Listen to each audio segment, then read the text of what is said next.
Great. All right. Welcome, everyone. My name is Hillary. I am a co-director of events for BPMA, Boston Product Management Association. We're going to be leading you through today's presentation. I'm also joined today by Sandra, who's my co-director. It's here on screen. She'll be here as well. We probably have a couple other BPMA folks on the call who can introduce themselves in the chat. But yeah, welcome to today's presentation. So we're going to be talking today about fostering psychological safety in engineering teams as a PM. So we're excited. The event will run around an hour. We'll have some time at the end for Q&A, but definitely ask questions as we go. So really quickly, if you're not familiar with BPMA, we are a professional organization in the greater Boston area, and we really focus on career development for product managers or people who want to become product managers, interested in learning more. We host events like these, virtual. We also have occasional in-person events. I'll mention a few in a second if you want to join us. And we've also got a blog on the website. Check it out. If you just Google BPMA, you'll find it, but it's also bostonproducts.org. We've got a mentorship program you can apply to if you're interested.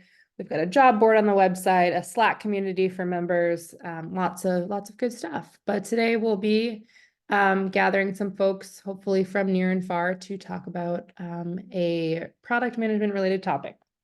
At the end of the session, we also sent out a survey, and as part of that survey, we collect suggestions, ideas, feedback from you all, including future topics you want to hear about. So definitely fill that out if you could. These are all selected by your suggestions. So thank you to our sponsors and partners. We got 3 sponsors at the top. Just go check them out if you're interested. They've also got good resources for product managers, people interested in product. Pragmatic Institute, NDT, or New Dimensions in Technology, and Product Board. And we've got a number of partners as well. So lots of good resources for checking out either jobs in the product space, resources for learning, other events that you might be interested in joining. So check them out. And then upcoming events. So just a quick plug. We've got a mix of virtual and in-person coming up. There's 2 on the website that I want to point out. You can find them now and register if you're interested. So we've got another virtual event. Our monthly virtual event for June is about outcome-oriented thinking. And then in July, we'll actually be focusing on an industry. So back in March, I think it was, we focused on the healthcare, biotech, life sciences industry. We had a virtual presentation and also an in-person networking event focused on that industry. So we're going to be focusing on different industries throughout the year. So in July, we'll be focusing on fintech. So if you're interested, we've got a speaker who will be sharing his experience on transitioning into fintech in the product space. So definitely join us. That's also virtual. And then coming soon, a couple of in-person events to keep an eye out for. So these will be posted very soon. We've got 2 members-only virtual networking events. We basically talk about a specific topic. We break out into small groups for discussion. We do a little bit of networking and sharing back out. It's about an hour and 15 minutes in the evening. So those are on Wednesday, May 29th and Monday, June 24th are the next 2. And then we also have, this will also be posted soon, an event that we're co-hosting with a few other local product organizations. You might have heard of a few of them. Women in Product, the Boston chapter, Jovial, and Product Tank. So we'll be co-hosting an in-person networking event on June 6th. So keep an eye out. If you go to our website, you can also subscribe to our newsletter, and that's probably the best place to kind of stay up to date too, other than continually checking back on the website. And then lastly, if you have not joined one of these sessions before, definitely encourage cameras on if you're comfortable. We hope that this is a space where y'all can network with one another and meet people in the area, or maybe not in the area. I know we have some people who joined from outside of the Boston area. But definitely also share your information in the chat if you're comfortable. So your name, your title, your organization and industry, or the school you attend, and where you're based. And if you want to link to your LinkedIn and have people reach out to you, that's great too. And then lastly, ask questions in the chat as we go. So we'll have dedicated Q&A time at the end. But if a question pops up that's relevant to something that Shri is talking about, just call it out and we can try to answer it as we go. All right, so I am going to pass it over to Shri. So Shri is also in our BPMA community. You'll see her in the Slack community that you can join if you are a member or sign up for a membership. But So you can connect with her there. You also have her link to her LinkedIn here, but Shri is the senior product manager at Spotify. And we're going to hear from her today about psychological safety with engineering teams. So welcome, Shri. Thanks for joining us and appreciate your time. I'm going to stop sharing and then pass it over to you. Thanks, Hillary. I'm going to start sharing in a second. Can you see my screen okay? Yeah, we see the slides. All right. Hey, everyone. This is Shri. I'm a senior product manager at Spotify. I'm on a team that is responsible for a backstage plugin called Soundcheck. It might be surprising to some, but Spotify, which is a music app, launched a top-tier developer portal called Backstage. It was actually a natural progression. Spotify has a tech-centric approach. We prioritize engineers, fostering a culture of agility and autonomy. And Backstage reflects this commitment. We empower developers to innovate rapidly and at scale. Backstage is used for building internal developer portals, which is called IDPs. It was created by Spotify, donated to the CNCF, and adopted by thousands of companies. In 2022, we released a commercial bundle for Backstage, and in April this year, we released a new product lineup called Portal, which is our new full-featured IDP that you can set up in less than 5 minutes with no coding required. Now, a little bit about me. I was born and raised in South India. It's the land of age-old temples, beautiful architecture, wonderful people, sunshine all year, and yummy dosas. I wanted to be a journalist, but I ended up studying computer science engineering, which was because everyone else was doing that at that time. I later moved to the US for career opportunities, and I spent a decade in test automation and quality engineering, and organically switched to product management, which is actually a story for another day. I also have an executive MBA from the Quantic School of Business and Technology. It actually took me years to find purpose in what I was doing, but I found my niche in platform product management and developer experience. I live in Boston with my husband and two kids, 2 sons, aged 13 and 9. I enjoy spending time in nature, doing yoga, and reading personal development literature. I also live with the belief that every individual possesses inherent greatness and uniqueness. Now for the agenda for today, I'll be introducing team psychological safety, and I'll talk about building strong connections with engineering teams. I'll also share tried and tested ways to nurture trust and psychological safety in teams. You will walk away with specific ways to do so. And I'll also talk about the benefits of psychological safety. So what is psychological safety? In 1999, Amy Edmondson, who was a Harvard professor, defined psychological safety as the belief that one will not be punished or humiliated for speaking up with ideas, questions, concerns, or mistakes. And if you think through this, right, this definition rings true not just in organizations and teams, but also in families and other group settings. And team psychological safety, I'm just going to read the slide aloud, which is a shared belief held by members of a team that it's okay to take risks, to express their ideas and concerns, to speak up with questions, admit mistakes, and everything without the fear of negative consequences. So I'm going to share my experience being part of a high-performing team. My team's name is Toast Infra. We refer to ourselves as Toasts. Yes, food-themed once more. And as I mentioned before, we are responsible for one of Backstage's plugins, namely Soundcheck.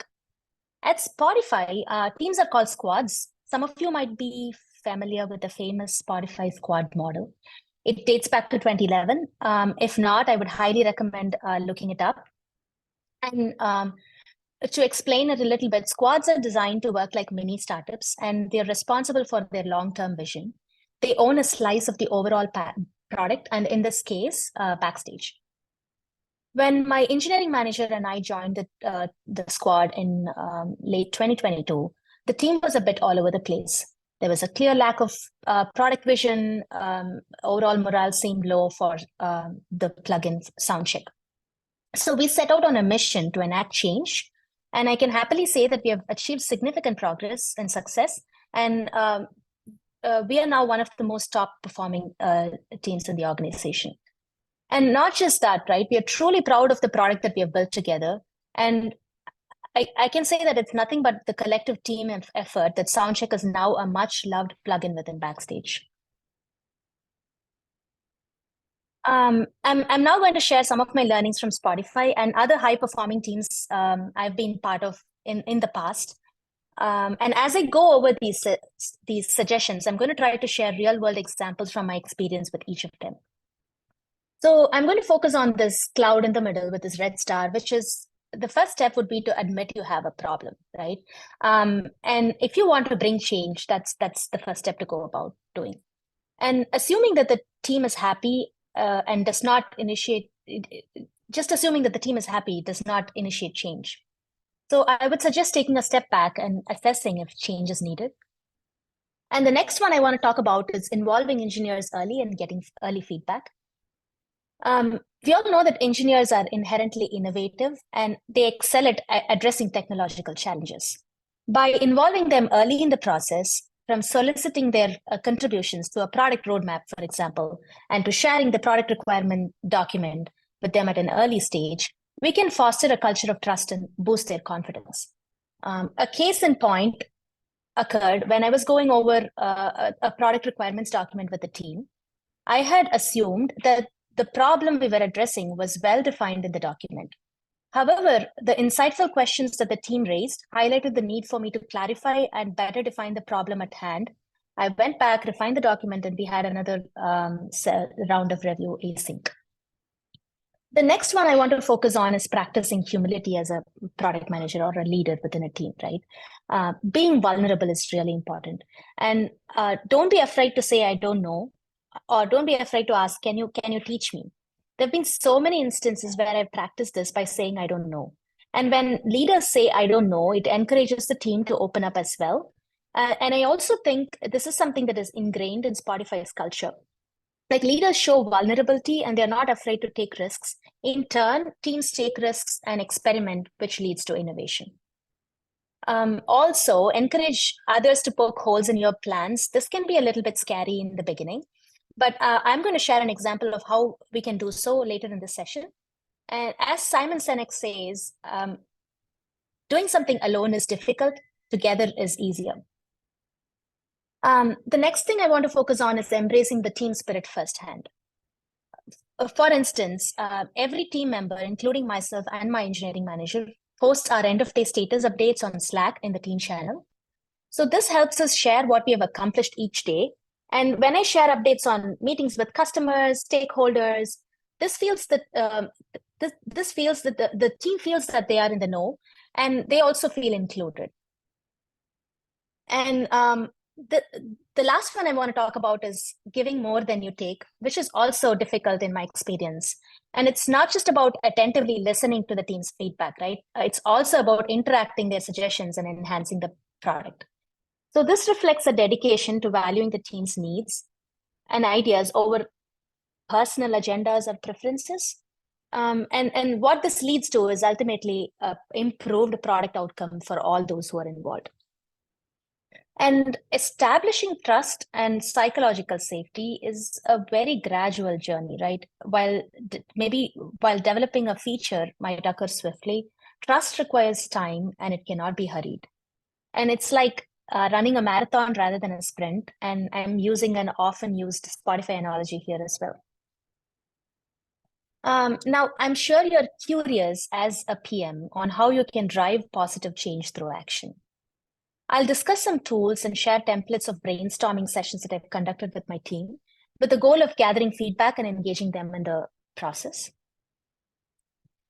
So the first thing that we did as a team when we were in the forming stage was to set up an all-day offsite where we determined the team's ways of working. And ways of working, or WOW, as we call it within Spotify, is a behavioral framework. It's designed to support colleagues to be successful and happy through sharing expectations around how we work.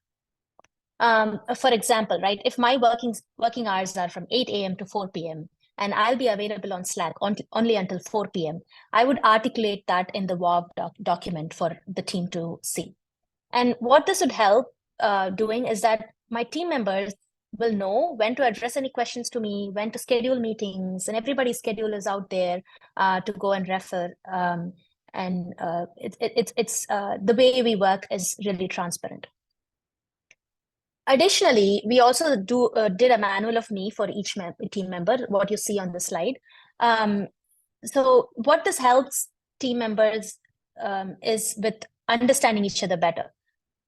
An example from my personal preferences is that I prefer to over communicate rather than under communicate. And I also believe that transparent communication can resolve most problems that we see around us. And maybe a teammate wants to share that they prefer to visualize things in Figma or Mural. And they may share that about them if they're a visual learner, right? That's something that they want to share as in their manual of me. So when we did this exercise, what it helped was that we understood each other in the forming state, and we were able to ask questions and clarify and understand how each of us wanted to work with each other. The next one is another suggestion that I have, which is to organize a good fight club, right? We have these good fight club sessions, and this is inspired by Adam Grant's insights on productive conflict from his book, Think Again. What this concept challenges is the notion that conflict is always negative, right? It challenges that notion. And what Grant does is he distinguishes between relationship and task conflicts. And when we encourage a clashing of ideas, right, we strengthen those concepts, we enhance team performance. Adam Grant also says that task conflict can be constructive when it brings diversity of thought, and it prevents us from getting into these overconfidence cycles. It can also help us stay humble. It can surface doubts, and it can make us curious about what we may be missing that our team members can suggest with feedback. And if there are relationship conflicts, though, it might make sense to take it one-on-one instead of as a team.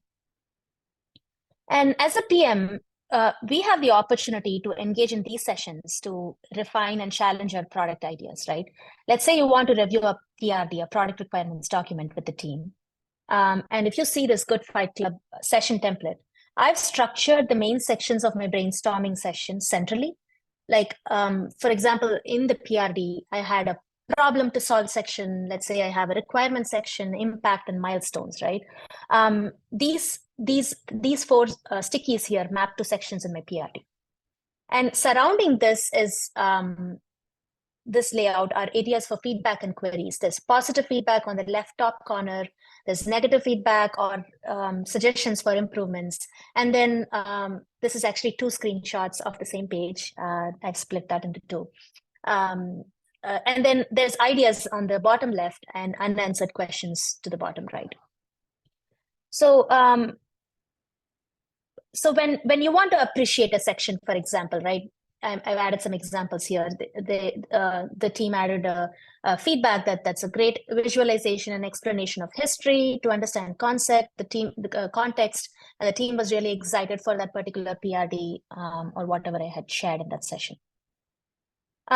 For instance, suppose I'm a team member that has questions regarding the project requirements, the product's requirements. So in that case, I would utilize a pink sticky. I would jot down my questions in the bottom right corner of the layout. And the team can choose to populate this template offline. They can hold discussions in a meeting as well. It's entirely up to the team to customize the Good Fight Club template. And this is proven particularly helpful for our team because we came in with the thought process that we were going to challenge ideas, and when the ideas were challenged, it led to productive, constructive feedback and positive changes. The next idea I want to share is conducting a pre-mortem, and we've done this a couple of times. And unlike a post-mortem, where you discuss what went wrong after the event, or in some organizations, they call it an RCA, root cause analysis. Pre-mortems, however, occur earlier in a project's life cycle, and we ask the team to assume that the project has failed. You prompt the team to come up with reasons for the failure before the implementation begins. And if you do a pre-mortem right, you won't need a tough post-mortem. And pre-mortems encourage people to use prospective hindsight. They think in terms of future perfect tense during the session. You can search for templates for pre-mortems, and I found an article on pre-mortems in Coda by a PM called Shreyas Doshi. It was particularly helpful and actionable. So what are the steps to run a good pre-mortem, right? There's multiple phases in there. The first phase is to just introduce the concept of a pre-mortem. And then the second phase is to start the exercise. And before you begin, let's say you're going to work on a new feature. Begin by hypothetically announcing that the release and the feature has failed spectacularly. So the team gets in that mindset that the feature has failed, and they have to list reasons for the failure. On a timer, we set a timer. Each team member independently lists reasons for the failure. And they categorize the threats as tigers, paper tigers, or elephants, right? A tiger represents a significant threat that the team member thinks will cause harm if it's left unaddressed. And paper tigers, which is the second column here, they are potential threats that you don't think is a risk, but you know that some of your team members think is a risk.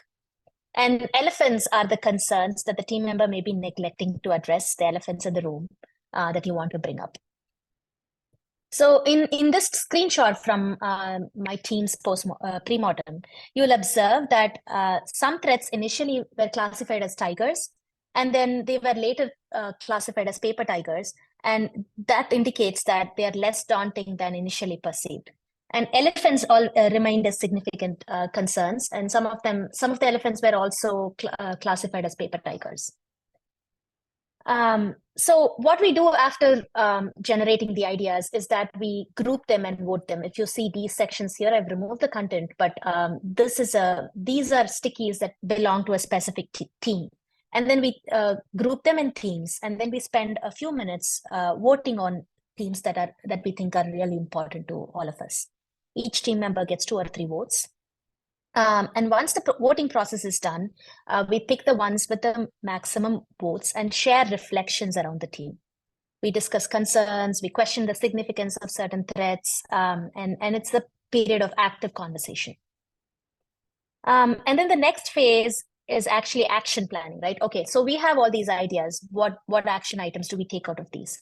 We review this list as a team. We identify opportunities, but identify which opportunities we want to prioritize to fix within the feature or the project before the launch. And then we identify owners for action items and pull them into the backlog during our grooming sessions and sprint planning sessions.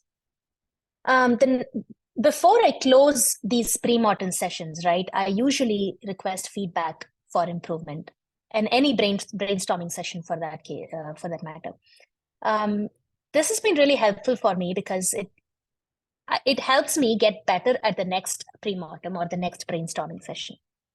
One example I can share is during a brainstorming session, a team member, an engineer who was an engineer, proposed that we devote additional time to deliberating the problem at hand instead of just jumping into the idea generation process. That feedback was really helpful for me because I realized that I was spending a lot of time in the idea generation phase, but we needed to spend extra time probably on talking through what the problem is and figuring out whether it's a problem that's worth solving. So such feedback is really helpful. And for the next time that I had a brainstorming session, we spent more time discussing the problem at hand.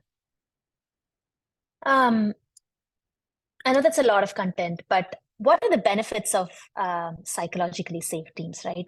Why should I lead psychologically safe teams? That's the question. That's a question that I'm going to answer in the next few slides.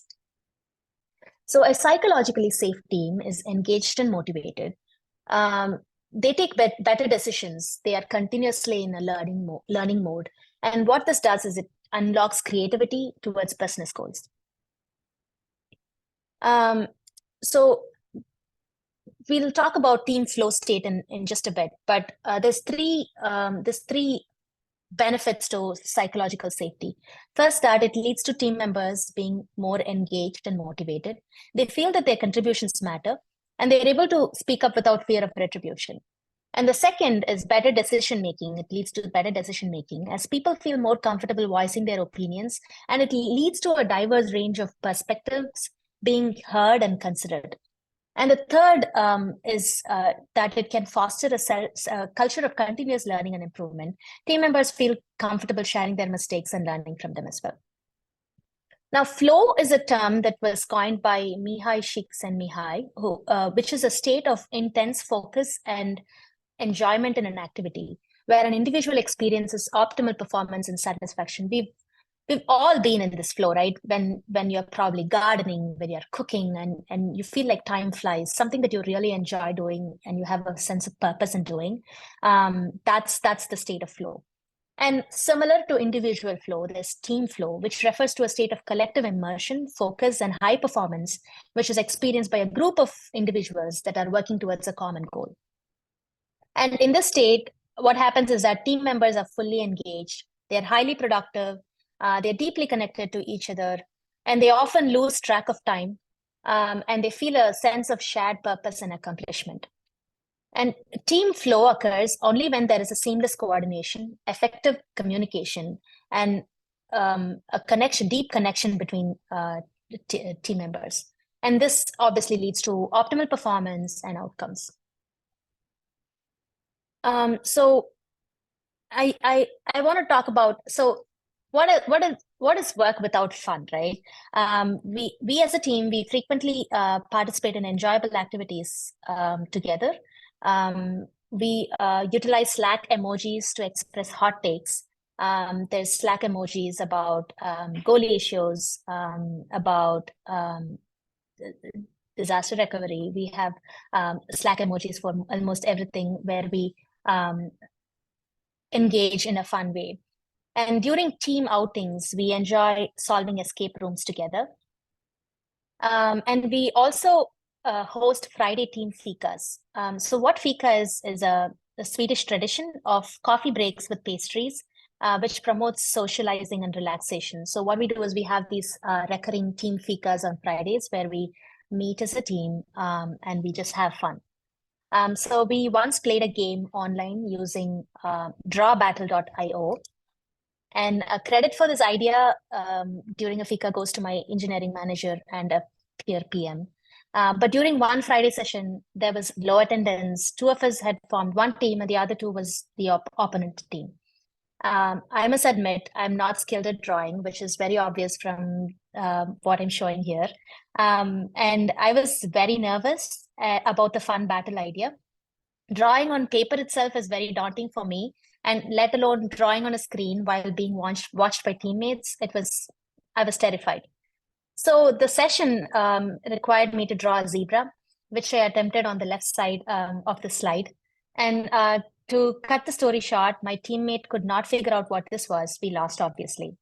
However, one of my teammates fed this drawing to AI, asking AI to decipher what the drawing was. And it returned the creation of a snake and duck zebra. And we created another Slack emoji out of it. And that was like fun conversations on Slack. So with that drawing, I'll leave you with a lasting impression. I'm going to open it up for questions.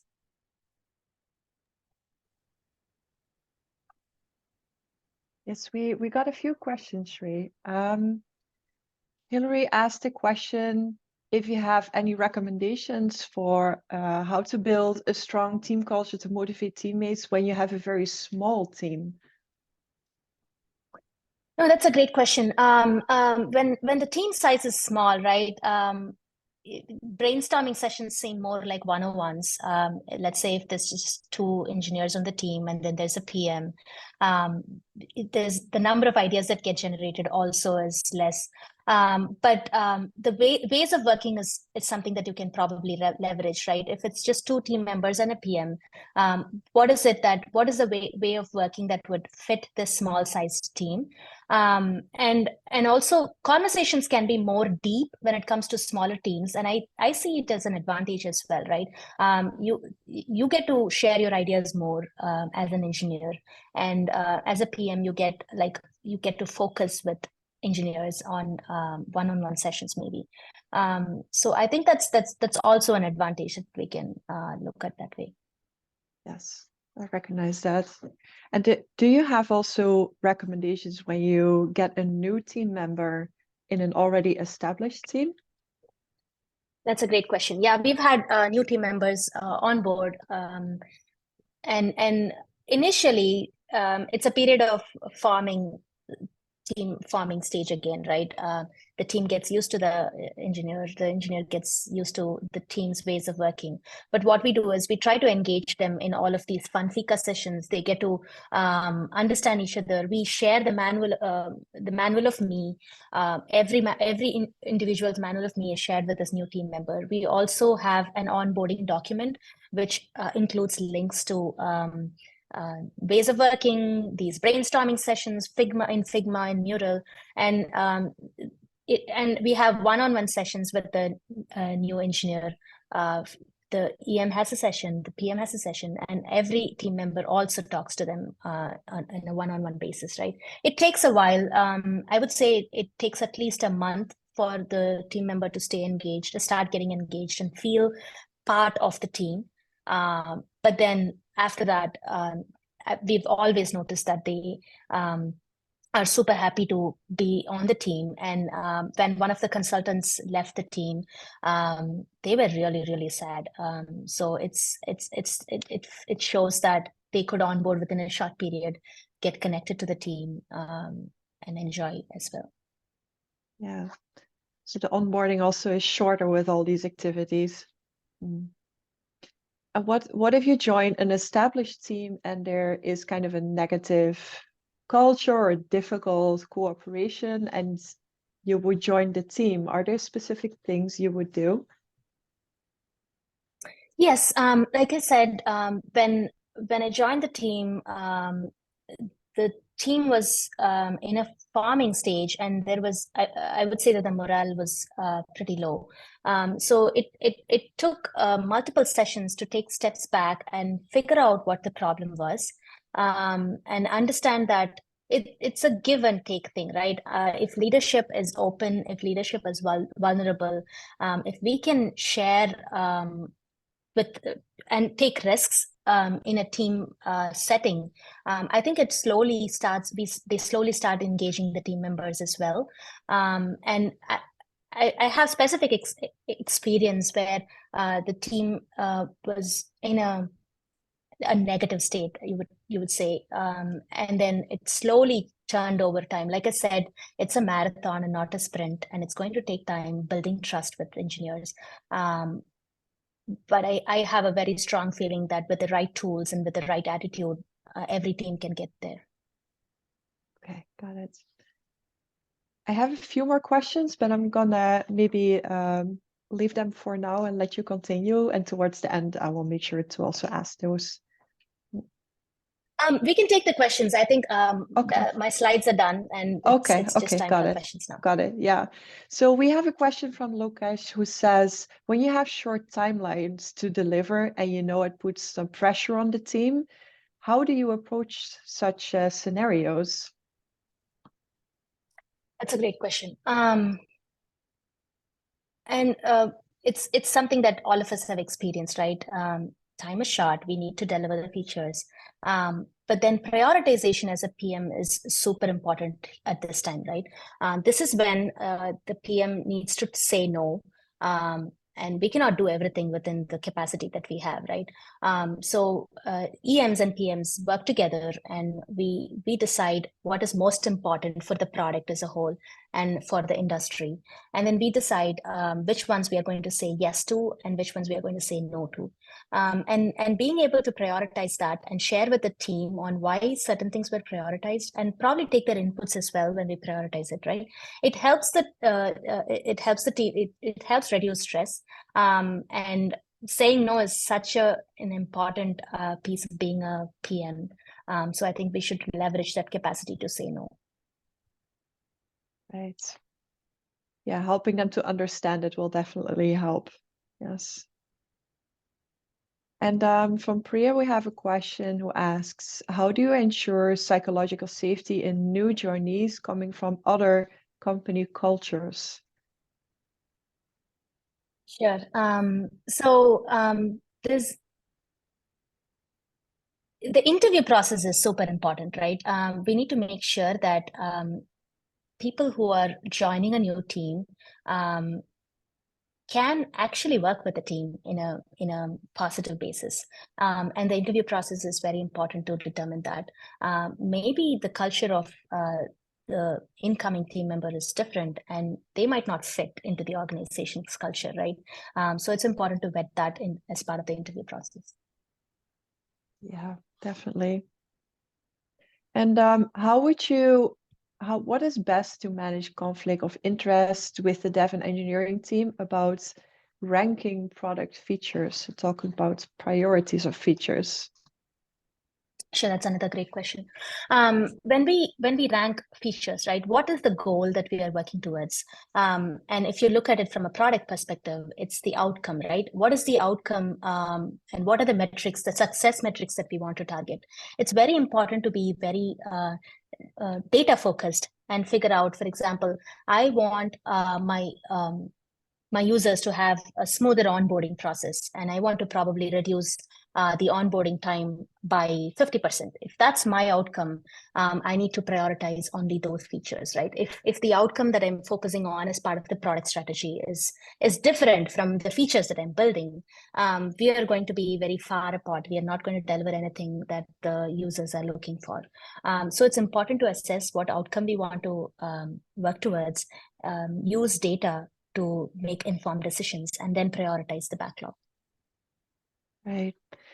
I think also a common theme, what I'm hearing you say, is that it's so important to be very transparent about the why of the decisions and the whole vision and the strategy of things, and making that value transparent is really important.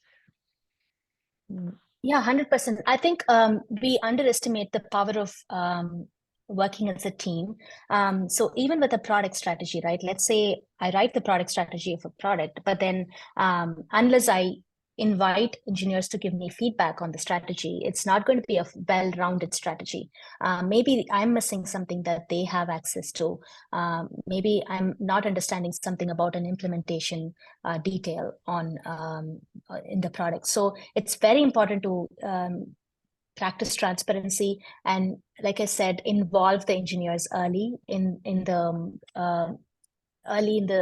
game, and make sure that they are aware of any PRD, any strategy vision documentation that we work on. Right. And so we have now teams who work in a mixed way. Some teams work only in person in the office, some hybrids, and some really only online. Do you have specific recommendations, for example, for teams that work only online because it's more difficult to connect together? No, that's good. That's a good question. And my team is remote. We meet once in a while, probably, but then most of the time we spend on Slack or on meetings, online meetings, and there's meeting fatigue as well, right? Which is where working in a playful manner is most important. As there's icebreakers when we join Zoom meetings, like Google Meet meetings. And then we start off with an icebreaker that gets us talking. We talk about food, for example. There's an icebreaker that says, what's your most favorite summer treat or whatever? And then that gets the conversation started. We start from there, and then we move into our the topic of the session. Other than that, there's also times where we, like I said, we met once in New York. We did an escape room together, and that was a really good time to bond. We went for dinner together. So those in-person sessions are really valuable because we don't spend too much time working with each other and seeing each other on a daily basis. And like I said, we can leverage all of these tools, right? Slack has wonderful emojis. Slack has wonderful polls. And options to ask questions and make it in a very fun manner. So I think leveraging the tools to make remote working fun is most important. Yeah, for sure.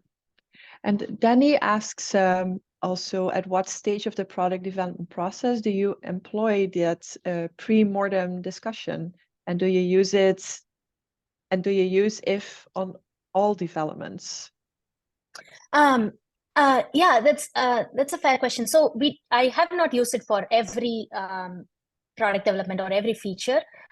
It's only when a feature is you have all these features that are you're not sure if it's going to be a success. You're not sure, you feel like you're missing something. You feel like the users might not be completely happy with it, and you want to invite early feedback. We do that with our stakeholders as well. We work with customers to get feedback and share prototypes with them and get feedback. That's there on the customer side. But from a team side, right? Only when a feature is something that is you're not very sure that it's going to give you the outcome that you're expecting, we do these pre-mortem sessions. And what these sessions have opened up is that there's things in engineers' minds that they don't talk about when they comment on a PRD, for example, right? And in this pre-mortem session, they open up and they actually tag them as paper elephants or elephants. And then there's an opportunity for all of us to discuss that. What was the first question? I'm not sure if I answered that. At what stage of the product development process you employ it? Yeah, it's probably between when the PRD is finalized and before implementation begins, right? That's when I would suggest that we do a pre-mortem. Okay, got it. And I think that pre-mortem discussion has given some questions and interest of people, because there's also a question on this from Kara, who asks if you could please say more about the elephants in the room. How do you determine what people may be afraid to discuss? Yeah, so let's say that we are in the backlog or in the PRD, we have mentioned a requirement that we want to implement. Let's say it's a UI feature that you want to implement. But then if a team member is not very sure that that is a value add, right? Do we need to spend time developing a UI element now? Do we have time for that? Maybe that's the question that they have in their mind, right? But maybe they don't want to express that in the PRD. It's probably something that they could add as an elephant and say, do we want to repurpose working on this UI component on something else which is more important? And once that's there on a sticky note, it's all anonymous, right? We don't know which team member is adding which sticky note.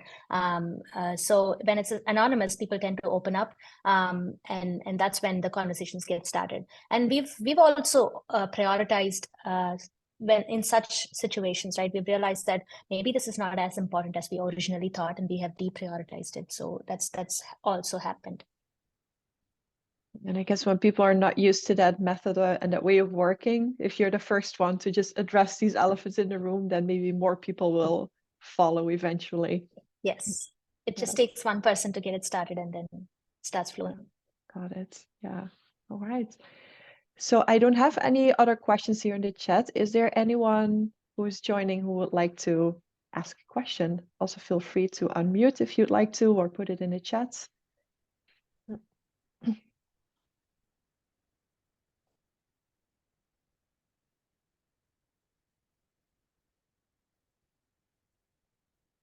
No others? All right.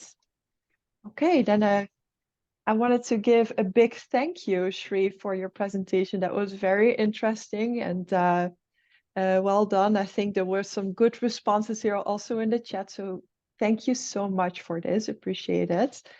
I also put a feedback form in the chat. So everyone, please fill them out to give us feedback on what you thought. And if you have ideas maybe for future presentations as well.